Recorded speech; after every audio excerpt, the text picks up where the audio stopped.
Hi, everybody. This is Jeff Barton, and welcome you to the feed here on YouTube for the Mortgage Minute. We've tried to fix a lot of what we do technically, and one of the ways we do that is just to go to each and every um, social media site and blast out the information. Anyway, the information is pretty straightforward today, although there's a lot of it, so I don't know how much we'll get to it in the next 5 minutes. Anyway, let's have at it. 6.87 is the 30-year fix. 6.15 is the 15-year. 6.38 is FHA. 6.00 is the jumbo loan, and 6.20 is the 5-1 ARM.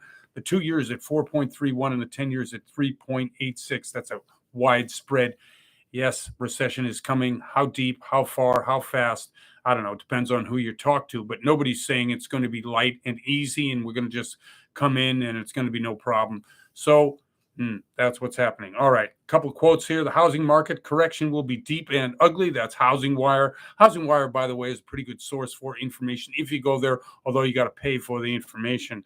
Let's see. The next quote. Housing market slowdown has only just begun, and that's from Fannie Mae. So we know that both the federal government and private information providers are saying the same thing. It's simply because the world is in an inflation and a rising interest rate environment from both the Fed, obviously here in the U.S., but the ECB, the Bank of England, a lot of the major banks and central banking concerns across the world are really raising their interest rates. Only China and who else? Maybe Russia a little bit are loosening rates, trying to stimulate what their economy is now in China. Of course, the economy is really, it's tanking and would tank worse if they didn't have the COVID restrictions, because the housing market has really been frozen up because of the incomplete housing units that going on there and have been going on there. I mean, it's a mess. We've talked about it many times,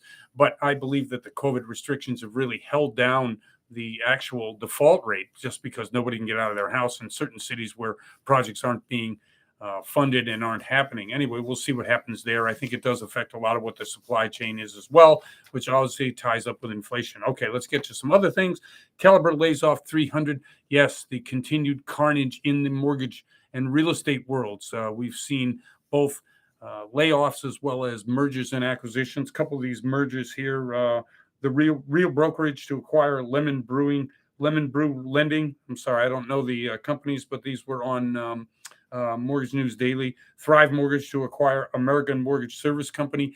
All of these mergers and acquisitions, as well as closures and layoffs, are all due to the fact that, hey, there's not enough loans out there. If we go from $4.2 trillion in loans last year down to $2.2 trillion, well, obviously there's a lot of companies that are going to be laying people off, a lot of mortgages that aren't happening that were happening a year ago. Let's see, another, 46% of credit card are paid off monthly.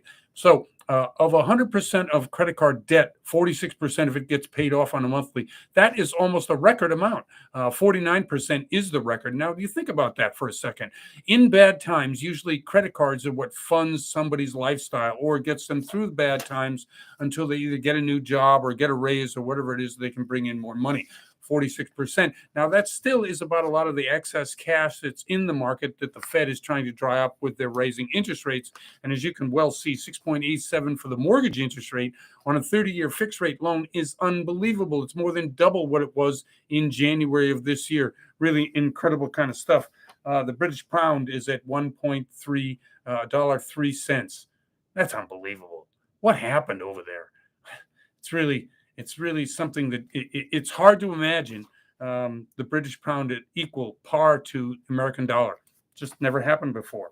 Working from home drove up the more than half of the increase in house and rent. Now, this is one I don't really understand, and let me just explain it a little bit further. So during the pandemic, a lot of people went back and were working out of their house, right? And the move, that and the quiet quit rate, which is, a great deal of what's happening in the workforce, which is why we have a lot of people who are needed in certain industries, certainly in the service sector, financial services sector. A lot of other industries just need people. And so as a result, people working from home, they say that the rent and the cost of housing has gone up. Now, is that because of the demand? There were these Zoom towns, right? That because people would leave.